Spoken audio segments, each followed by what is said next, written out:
Good morning class. So start from theorem number 13। Dual code की आपकी theorem number 13 है।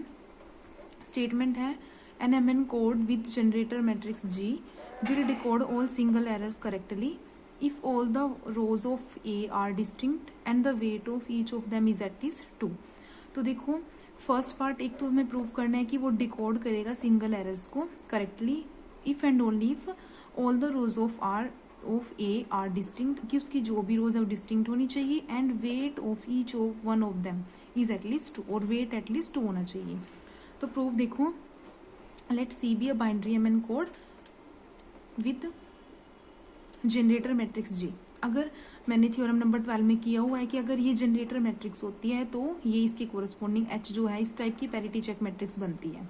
किया हुआ है इसमें हमने 12 नंबर थ्योरम में आपको प्रूव कराया था, तो वहाँ से ये डेरिवेशन हुई है। But the parity check matrix में हमने पढ़ा है H decodes all single errors correctly, कि वो एरर्स को करेक्ट कब करता है if the columns of H are non zero and distinct, कि उसकी जो ये थ्योरम नंबर 11 में हमने पढ़ा है कि वो करेक्ट कब करेगा अगर उसकी कॉलम्स कैसी होंगी, नॉन जीरो एंड डिस्टिंक्ट होंगी। That is columns of means H की कॉलम्स जो है वो नॉन जीरो और डिस्टिंक्ट, मतलब क्या हुआ कि ये कॉलम्स नॉन जीरो डिस्टिंक्ट होनी चाहिए क्योंकि तो है ही आइडेंटिटी, ये तो है डिस्टिंक्ट, तो इसके ऊपर डिपेंड करता है कि इसकी भी नॉन जीरो और डिस्टिंक्ट होनी चाहिए।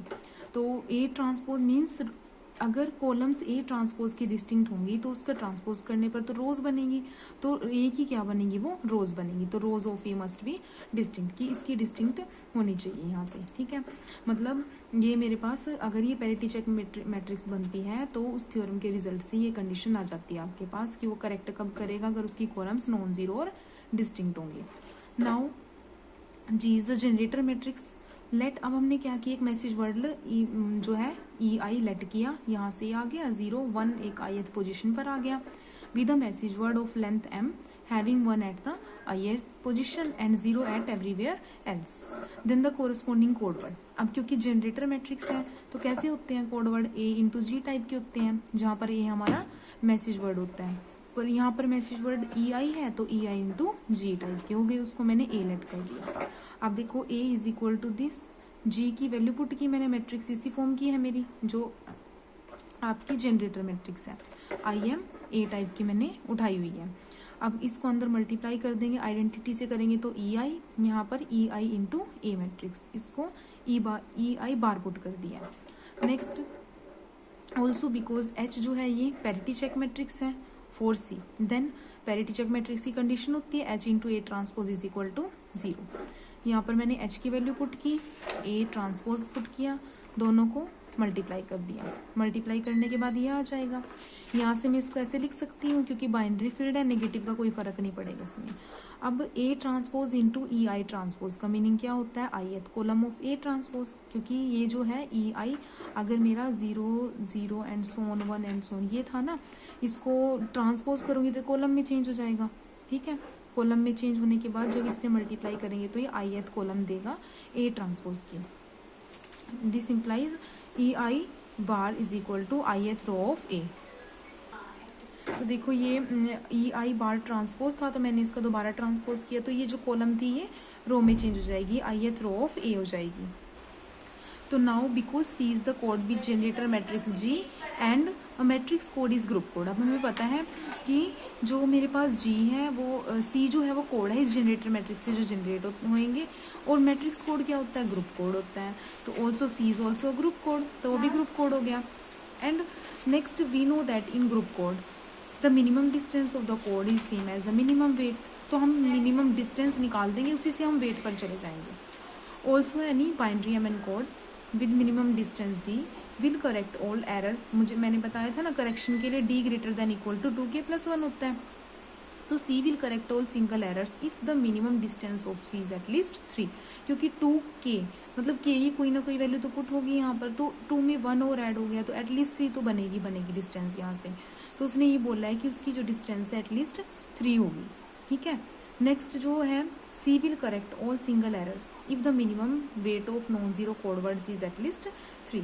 ठीक है, कि अब देखो ना कि वो करेक्ट कब करेगा कि जब वो मिनिमम वेट मिनिमम डिस्टेंस के इक्वल होगा, और यहाँ से क्या आ गया कि वो मिनिमम डिस्टेंस एटलीस्ट 3 होनी चाहिए, मीन्स मिनिमम वेट एटलीस्ट 3 होना चाहिए। क्योंकि मिनिमम डिस्टेंस और मिनिमम वेट इक्वल है कोड वर्ड के केस में। That is we have weight क्या होना चाहिए, greater than equal to 3। Also E I का वेट तो 1 ही होगा क्योंकि उसमें ith प्लेस पर 1 है, बाकी सारी टर्म्स 0 है, तो उसका वेट तो 1 ही आया। एंड बिकॉज ए को हम ऐसे लिख सकते हैं, तो वेट ऑफ ई आई बार क्या बनेगा आपका, देखो ई आई बार का वेट क्या होगा, ए का वेट मेरे पास क्या है, ग्रेटर देन इक्वल टू 3। अब ए है ये हमारे पास, इसमें से इसका ई आई का वेट 1 हो गया, टोटल 3 होना चाहिए, मतलब ग्रेटर देन इक्वल टू 3, तो बचा ई आई बार, तो 1 प्लस क्या होना चाहिए 2, क्योंकि इसको ब्रेक करके देखो, ये जो है इसका वेट 1 हो गया, total weight greater than equal to 3 होना चाहिए, मीन्स ई आई बार का weight greater than equal to 2 होना चाहिए, तो वो इसने लिखा हुआ है। बिकॉज ई आई बार क्या है, ith row of A, so weight of ith row of A must be greater than और equal to 2 and it holds for all I की, हम जो भी आई E1 पुट करें, E2 पुट करें, कोई भी उठा लें, सबके लिए होल्ड करेगा ये result. So weight of each row of is at least 2, कि उसका जो है हर एक ईच रो का वेट एटलीस्ट 2 तो होना ही चाहिए। That is C will correct all single errors if the weight of each row of is at least 2। ठीक है, ये हमने प्रूव कर दिया यहाँ से। और जो हमने फर्स्ट कंबाइन करना है, जो फर्स्ट आर्ग्यूमेंट लिखा था कि एच एक पैरिटी चेक मैट्रिक है, वो डिकोड करेगा सिंगल एरर्स को करेक्टली अगर वो नॉन जीरो डिस्टिंक्ट होंगी। वहाँ से नॉन जीरो डिस्टिंक्ट आ गया, यहाँ से एटलीस्ट 2 आ गया, दोनों को कंबाइन करने पर क्या होगा, C will decode all single errors correctly if the rows of A are distinct and weight of each of one of them is at least 2। तो ये आपका रिजल्ट हो गया थ्योरम का। नोट में देखो थ्योरम नंबर 13 में भी रिस्टेटेड एज, ये स्टेटमेंट भी आपकी आ सकती है इसकी। इसमें क्या है, n m N code with generator matrix G will decode all single errors correctly if the distance between any 2 rows of G is at least 3 and each one of them is of weight at least 3। ठीक है, ये second statement है इसकी। Because G is equal to this and weight of each row of is at least 2, so weight of each row of G is at least 3। क्योंकि A का तो 2 हुआ ना, पर ये आइडेंटिटी भी तो है, इसको कंबाइन करके तो एटलीस्ट 3 ही बनेगा, क्योंकि आइडेंटिटी में भी हर एक रो में क्या होगा, एक 1 और ऐड होता जाएगा इसके साथ, तो एटलीस्ट 3 बनेगा। नेक्स्ट है आपका important example, find the dual code. अब आपको ड्यूल कोड कैसे फाइंड आउट करने हैं जनरेटर मैट्रिक्स से, फर्स्ट पार्ट में करा रही हूँ, सेकेंड आपका होमवर्क है। देखो अब जी मेरे पास जनरेटर मैट्रिक्स है, अब देखो कैसे करना है आपको। जी जनरेटर मैट्रिक्स है, let C be the code given by the matrix G, then the code words are given by the encoding function.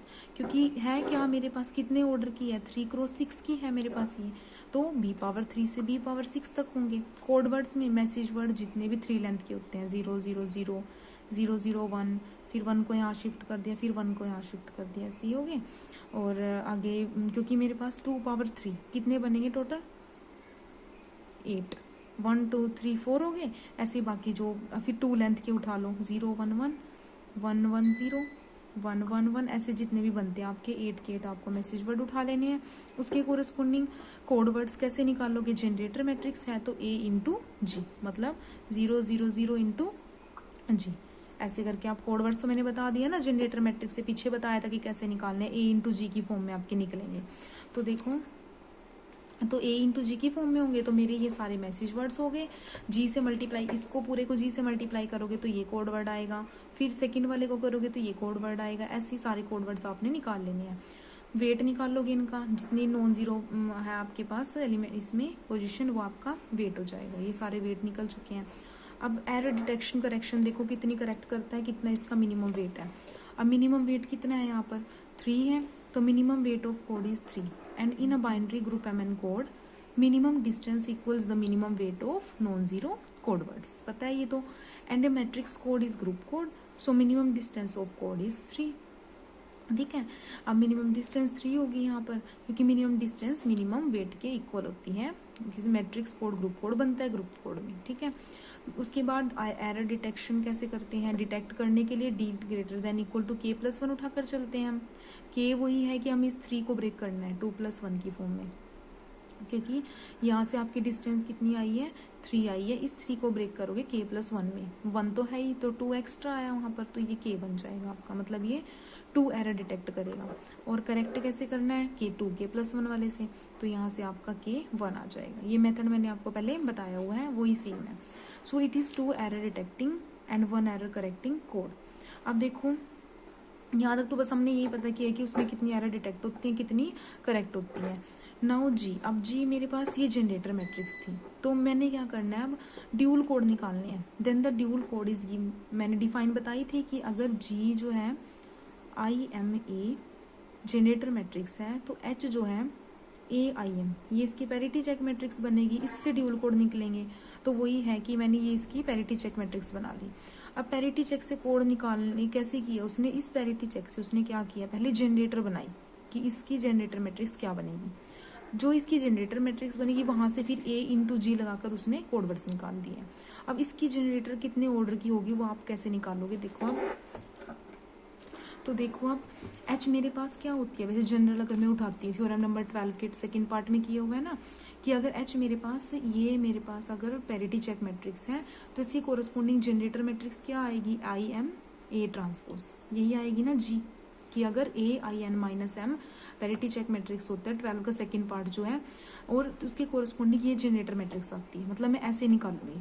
अब मुझे M देखने हैं पहले कितने होंगे, मेरा H आया क्या है यहाँ पर, देखो H आया है AI3 है, ठीक है, मतलब ये AI3 ये है मेरा। अब देखो IN-M मीन्स N-M मेरा क्या है, 3 है, ठीक है। अब इसको ब्रेक करके आप देखोगे कि मेरी जो नेक्स्ट M है, M की वैल्यू क्या बनेगी। अब N क्या है, जितने कोड वर्ड्स की लेंथ थी 6 है वो, तो 6 - M = 3। अब मैं क्या पुट करूँ यहाँ पर कि 3 बन जाए, मुझे पता है कि अगर मैं 3 पुट करूँगी तो 3 आ जाएगा, मीन्स मेरा M क्या आ गया, 3 आ गया। तो जनरेटर मैट्रिक्स क्या बनेगी, I3A ट्रांसपोज। A वही है जो पीछे वाली जनरेटर मैट्रिक्स में था आपका, यहाँ पर था ना आपका जो ये आपका, यहाँ से ये A आ जाएगा, वही आपको करना है, ट्रांसपोज करके यहाँ लगा देना है, आगे आइडेंटिटी लगा देनी है, ठीक है। अब ये जनरेटर मैट्रिक्स है तो कोड का सेम मेथड है। कोड कैसे निकालेंगे, वो जो निकालेंगे E(C) = C × G, 3 लेंथ के मैसेज वर्ड, 6 लेंथ के कोड वर्ड, तो वही 3 लेंथ के जितने भी मैसेज वर्ड है वो लिख दिए, उसके कोरस्पोंडिंग मल्टीप्लाई करके उनको ये निकल गया, ये वेट निकल गया मेरा हेयर। फिर वही सेम ये सारे मतलब मेरे ड्यूल कोड्स आ गए हैं, जो अब मैंने नए वाले कोड्स निकाले हैं, ये ड्यूल कोड बनते हैं आपके। Here 2^3 8 message words and 8 corresponding words. Here the minimum weight of the code C orthogonal means dual code is 3. यहाँ भी minimum weight 3 है, तो सेम स्टेप होंगे। ग्रुप कोड में क्या होता है, मिनिमम डिस्टेंस मिनिमम वेट की इक्वल होती है, तो मिनिमम डिस्टेंस इसका मिनिमम वेट कितना हो गया 3, क्योंकि मिनिमम जो इसकी यहाँ से वेट 3 था, तो मिनिमम डिस्टेंस भी कितनी हो जाएगी, 3 हो जाएगी इसकी, ठीक है। तो यहाँ से फिर देख लेना है कि जो ड्यूल कोड आया है उसको कितनी एरर करेक्ट करता है, कितनी एरर डिटेक्ट करता है। So the dual code is 2 error detecting and 1 error correcting code हो गया हमारा। नेक्स्ट एग्जांपल नंबर 2 आपका होमवर्क है, कोई डाउट हुआ तो आप डाउट क्लास में इसका डाउट लोगे। नेक्स्ट देखो, नेक्स्ट टॉपिक है आपका पोलिनोमियल कोड्स। उससे पहले आपको क्या करना है, डेफिनेशन ऑफ, उसके बाद जो इसकी इससे पहले आपको डिफाइन कराने से पहले आपको क्या करना है, वेक्टर स्पेस क्या होता है और आपका ये पोलिनोमियल रिंग क्या होता है, ठीक है। ये आपको एक बार रीड करनी है कि वही आपको पता है, सारा लीनियर अलजेब्रा का कंसेप्ट है, ये आप रीड करोगे। उसके बाद मैं स्टार्ट कराऊंगी कल जो है हमारा पोलिनोमियल कोड्स की डिफाइन। ओके, आपका लेक्चर ये आज का यही कंप्लीट हुआ। कोई डाउट होंगे तो आप कल डाउट क्लास में इसका डाउट ले लोगे, ठीक है।